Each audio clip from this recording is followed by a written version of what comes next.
Drenasi ka qenë një ndër zonat më dramatike të këtyre zgjedhjeve. Pikërisht në këtë komunë, kandidati Ramiz Ladrovci kishte kundër kandidat Petrit Hajdarin e PDK-s. Kjo garë e tyre bëri që gjithë Kosova ta kthej vëmendjen dje pikërisht në Drenas. Por edhe më befasisht e fakti se rezultati doli herët dhe u kuptua se në fakt Ladrovci fitoi pa balotazh.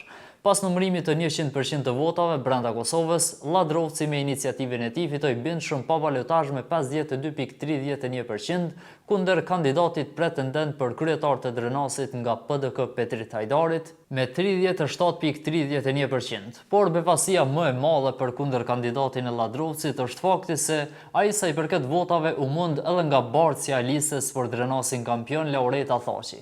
Thaqi si bartës e listës së asamblesteve për Ramiz Ladrovcin mori 9.676 vota, Petrit Hajdari si kandidat për kryetar Drenasit mori 9.373 vota